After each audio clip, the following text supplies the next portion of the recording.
1517년 10월 31일 1517년 10월 31일 그 당시에 로마 가톨릭의 한 신부였던 마르틴 루터가 독일의 비텐베르크 성당에 당시의 로마 가톨릭의 잘못에 대해서 95개조의 반박문을 써붙입니다.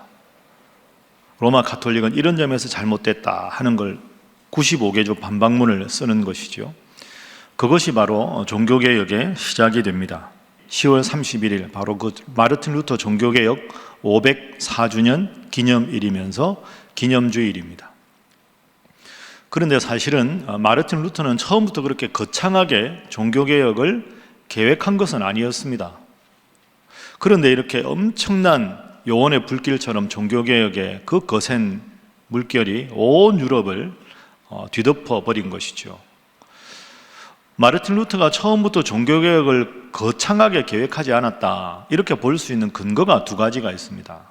먼저 이 마르틴 루터가 비텐베르크 성당에다가 로마 가톨릭의 잘못에 대해서 95개조 반박문을 써붙이는데 그 반박문을 쓴 글이 라틴어입니다. 독일의 신부가 독일 사람들에게 개혁을 주장하려면 쉬운 독일어로 써야지 왜 어려운 라틴어로 썼겠습니까? 거창한 개혁을 주장하려고 처음부터 생각한 게 아니라는 거죠. 그리고 두 번째는 정말로 크게 개혁을 하려면 모든 사람이 볼 수 있는 큰 광장 같은 데 써야 하는데 비텐베르크 성당의 정문에다가 붙인 겁니다.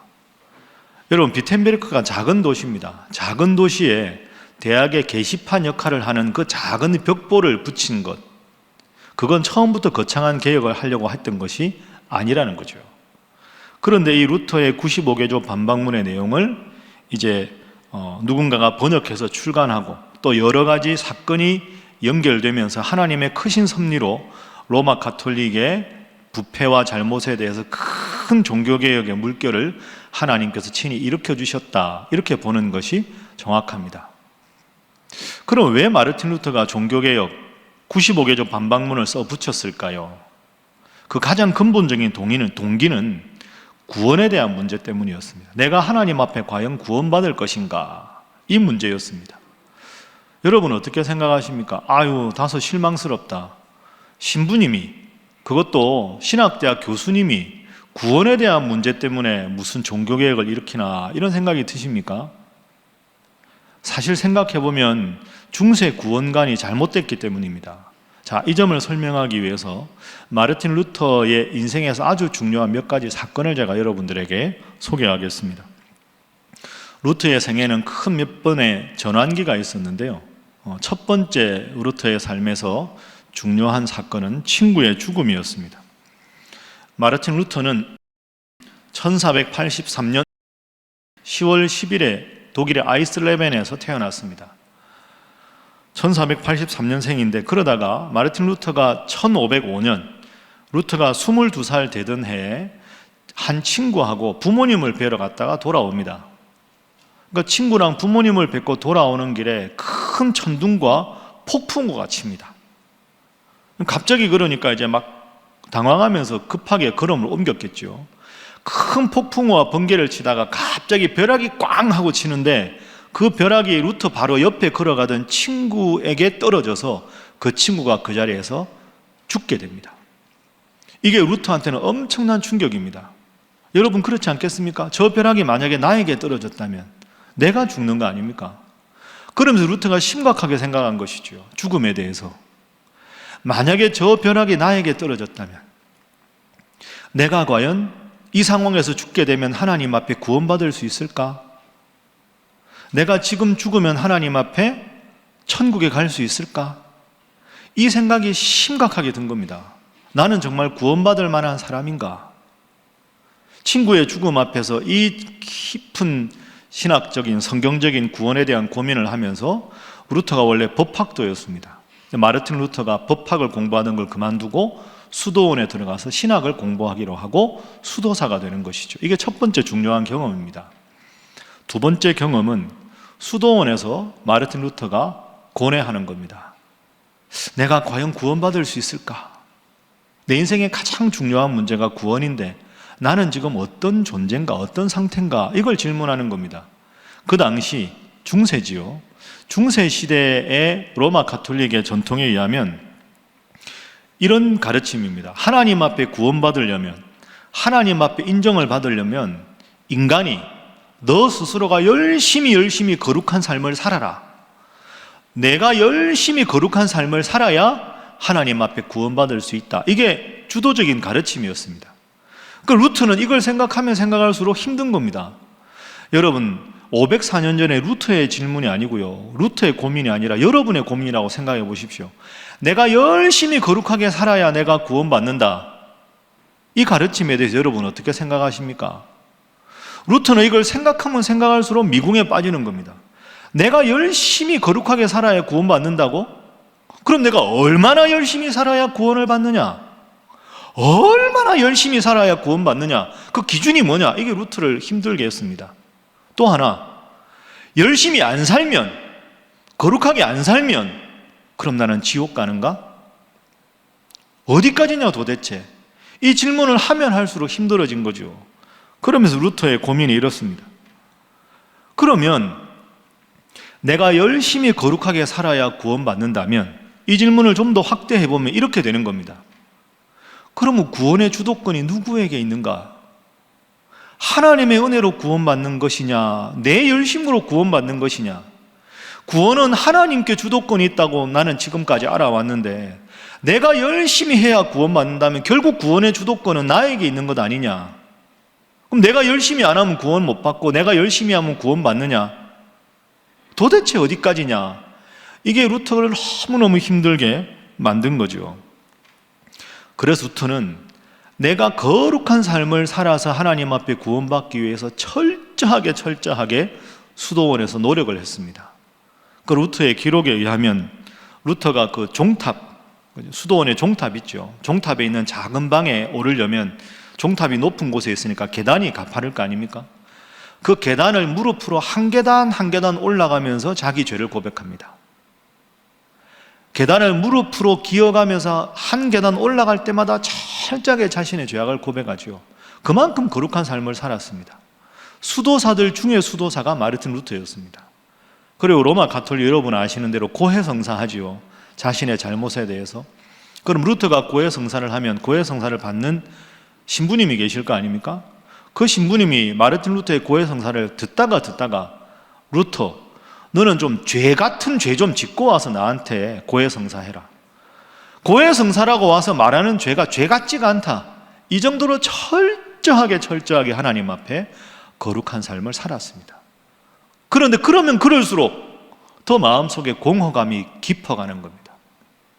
내 열심으로 구원받는 것인가?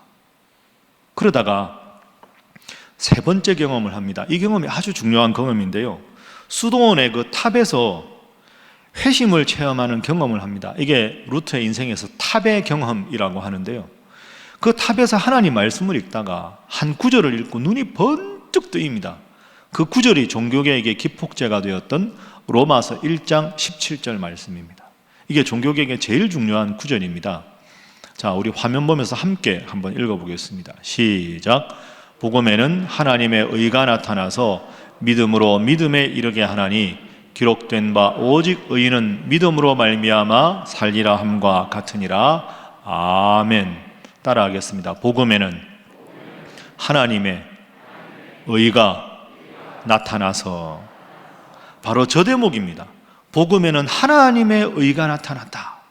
저 하나님의 의라는 단어를 보고 루터가 엄청난 신학적인 회심의 경험을 합니다. 복음에 하나님의 의가 나타났다는 게 뭘까? 그것은 내가 죄인인데 죄인인 나에게도 불구하고 하나님은 나를 의롭다고 여겨주시는 하나님의 은혜, 그게 하나님의 의라는 거죠. 그 루터는 이걸 깨닫고는 구원관이 완전히 바뀝니다. 내가 열심히 거룩한 삶을 살아야 하나님 앞에 구원받는 게 아니고, 복음에는 너는 죄인이다, 모든 인간은 죄인인데 내가 너를 사랑해서 의롭다고 여겨주겠다 하는 하나님의 은혜가 있다는 거죠.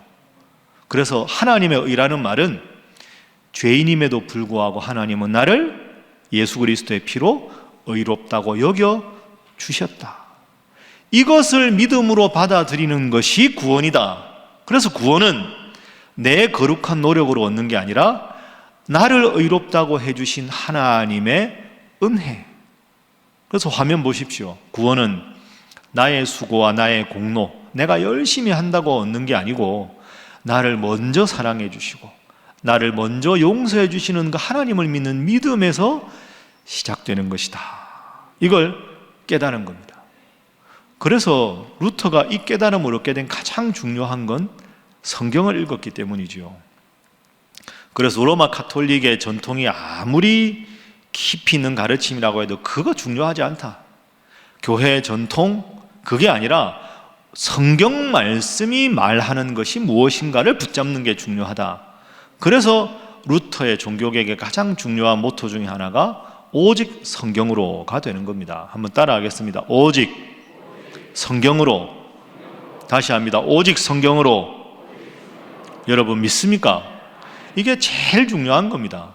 교회의 권위, 어떤 목사의 가르침, 위대한 신학자의 가르침, 그게 아니고 성경이 뭐라고 말하느냐, 솔라 스크립투라, 저게 종교개혁의 가장 중요한 모토.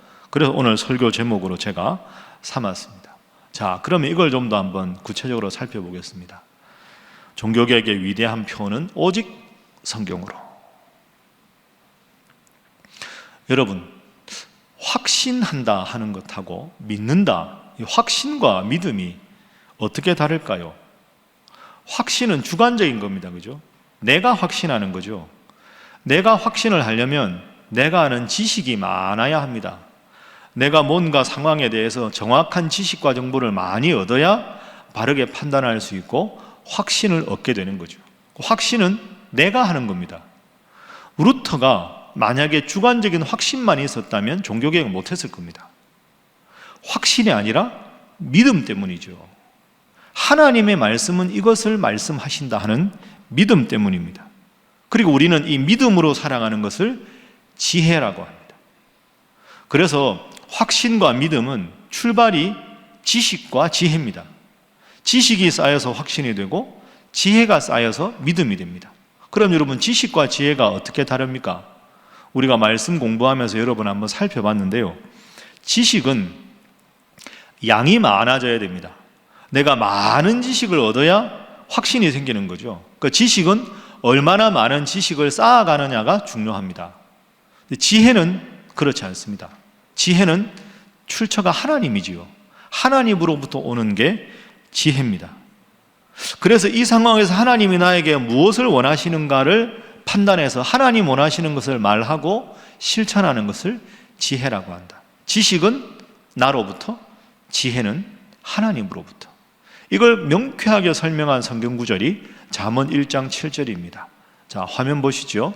함께 읽습니다. 시작. 여호와를 경외하는 것이 지식의 근본이거늘 늘 미련한 자는 지혜와 훈계를 멸시하느니라. 아멘. 여호와를 경외하는 것이 지식의 근본이다. 그러니까 지혜가 지식의 근본이다 하는 거죠. 지식은 나로부터 오는 것이고 지식의 근본인 지혜는 하나님으로부터 오는 겁니다.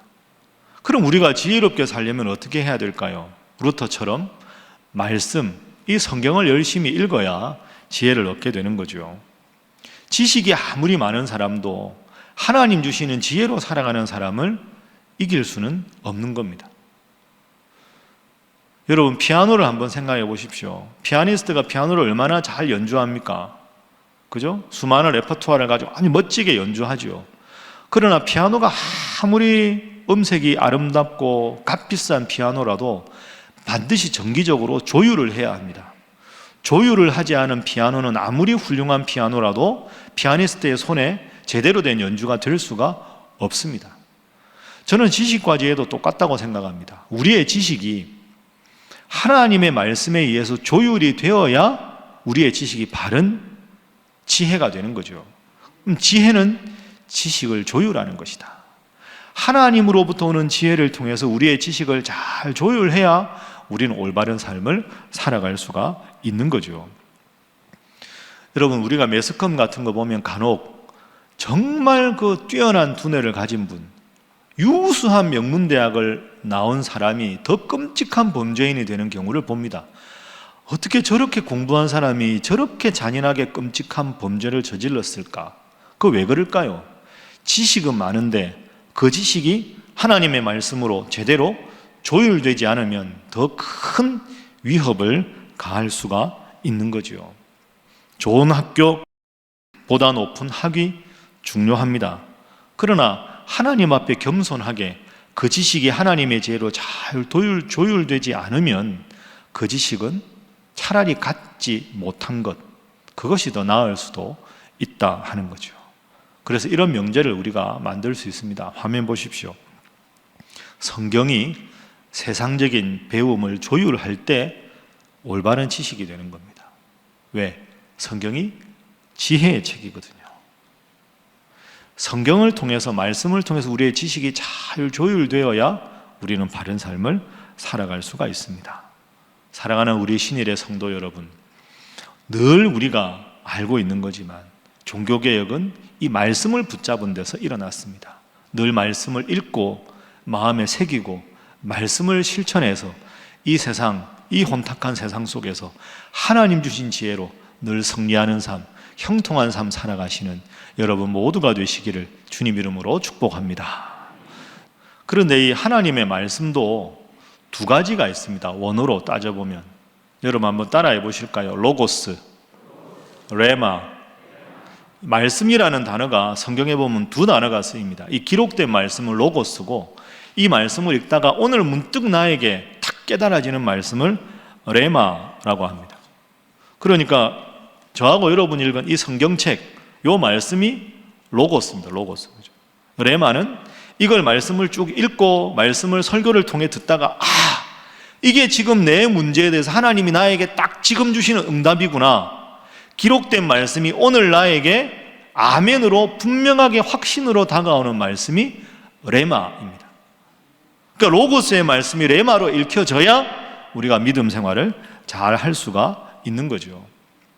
흔한 비유로 하면 이 쓰여진 말씀은 교과서하고 같습니다. 교과서. 여러분 공부할 때 제일 중요한 게 교과서 아닙니까? 이런 우스갯소리가 있죠. 어떤 학생이 시험을 보는데 공부를 하나도 안 했습니다. 근데 시험 문제를 푸는데 도저히 모르겠는 거예요. 주관식으로 막 하나도 모르겠어요. 어떡하죠? 객관식은 이렇게 찍기라도 하는데 주관식이니까 아무것도 모르겠어요. 그래서 다 비워놓으면 선생님한테 꾸중 듣잖아요. 이렇게 썼습니다. 정답을 쓰시오 하는데 정답은 책에 있음. 정답은 책에 있음. 정답은 책에 있음. 여러분 그게 맞는 겁니다. 정답은 책에 있죠. 근데 책에 있으면 뭐합니까? 교과서에 있으면 본인이 교과서의 내용을 스스로 읽고 깨닫고 자기 대답을 써야 되는데, 그러니까 교과서가 로고스고요, 오늘 이걸 내가 말씀을 읽고 묵상하고 깨달아서 내 구체적인 삶에 적용할 수 있는 분명한 말씀으로 받은 걸 레마라고 합니다. 그럼 레마라는 단어로 쓰여진 구절을 한번 예를 들어 볼까요? 두 구절만 한번 예를 들어 보죠. 자, 마태복음 4장 4절 말씀, 잘 아는 말씀이죠. 예수께서 대답하여 이르시되 기록되었을 때 사람이 떡으로만 사는 것이 아니요. 저 말은 떡이 필요 없다는 게 아니고 떡도 필요하다. 그런데 하나님의 입으로부터 나오는 모든 말씀으로 산다. 그러니까 우리가 매일 일용할 양식 떡을 먹어야 되듯이 매일 내가 이 말씀을 읽고 그 말씀을 먹어야 살아간다. 매일 일용할 말씀, 그게 원문으로 레마입니다. 또 하나 예를 들어 봅니다. 누가복음 5장 5절 말씀. 시몬 베드로가 대답하여 이르되 선생님, 우리들이 밤새 갈릴리 어부로 수고했지만 한 마리도 물고기를 못 잡았습니다. 그런데 예수님이 지금 명령하시니 그 말씀에 의지해서 지금 내가 그물을 내리겠습니다. 저 말씀이 레마입니다. 저 말씀대로 했을 때 그물이 찢어지도록 많은 물고기를 잡았습니다. 쓰여진 말씀이 오늘 나에게 주신 말씀, 레마의 말씀으로 아멘으로 응답될 때 우리의 삶의 일상이 기적이 될 줄로 믿습니다. 루터가 말씀을 붙잡았을 때 개혁이 일어난 것처럼 오늘 우리가 마르틴 루터의 종교개혁의 후예라면 우리가 그 어떤 것보다 매일 말씀을 읽고 새기고 실천하면서, 그러면서 내 인생의 구체적인 문제 이 말씀이 해답이 되는 경험이 있을 때, 그럴 때 우리가 이야, 이게 신앙생활의 기쁨이다. 이게 신앙생활의 즐거움이다. 그래야 코로나 오고 힘들어도 믿음 생활 잘할 수 있지 않겠습니까? 이 마르틴 루터를 뒤이어서 수많은 종교개혁자들이 나옵니다. 그 중에서 오늘 우리가 속한 교파, 장로교단이죠. 장로교파를 창시한 존 칼빈, 장 깔뱅이라고 하는데요. 깔뱅이 이런 멋진 말을 합니다. 여러분 한번 잘 들어보십시오. 신학적 혼란에 대한 질문, 이걸 이렇게 판단해야 될까, 이렇게 생각해야 될까, 신학적 혼란에 대한 질문이 생길 때마다 깔뱅이 이렇게 말해요. 나는 성경이 가는 곳에 가고 성경이 멈추는 곳에 멈추었노라. 깔뱅도 오직 성경, 이런 것이죠. 여러분, 우리는 신학자가 아니니까 저 말을 오늘 이렇게 바꾸어 볼 수 있지 않겠습니까? 제가 바꿔서 한번 읽어보겠습니다. 나는 삶의 여러 가지 문제가 생길 때마다, 여러분의 인생에 여러 가지 문제가 생길 때마다 어떻게 해야 될까 할 때 그 해답을 찾기 위해 성경을 읽다가 성경이 가는 곳에 가고 성경이 멈추는 곳에 멈추었다. 무슨 뜻입니까? 하나님 말씀이 하지 말라 하는 것은 하지 말고 하나님 말씀이 하라 하는 것은 하면 되는 것이지요. 이게 맞는 겁니다. 사랑하는 우리 신일교회 성도 여러분, 오직 이 말씀을 꼭 마음에 새기고 실천하셔서 주의 말씀은 내 발의 등이요 내 길의 빛입니다 하는 시편의 고백이 여러분 평생의 고백이 되시기를 주님 이름으로 축복합니다. 자, 우리 다시 한번 인사하겠습니다. 오직 말씀 따라 살아가시기 바랍니다. 한 번 더 합니다. 꼭 하시기 바랍니다. 이제 말씀을 정리하겠습니다. 우리 사랑하는 신일의 성도 여러분, 이제 위드 코로나가 됐는데 앞으로 어떻게 될래나 너무 걱정하지 마십시오. 지금도 힘든데 앞으로 더 힘들면 어떡하나, 너무 걱정하지 마십시오. 우리 애들 이 험한 세상에서 어떻게 키워야 되나 너무 걱정만 하지 마십시오. 루터가 말했고 깔뱅이 말했습니다. 나는 인생의 모든 문제에 대하여 성경이 가는 곳에 가고 성경이 가는 곳에 멈추었다. 이게 우리의 해답 아니겠습니까?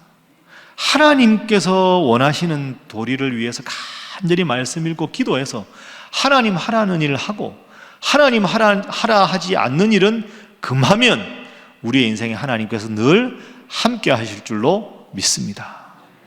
이것을 믿는 믿음이, 이 말씀 중심의 삶이 종교개혁 504주년을 맞는 우리가 다시 한번 다져야 할 신앙인의 자세입니다.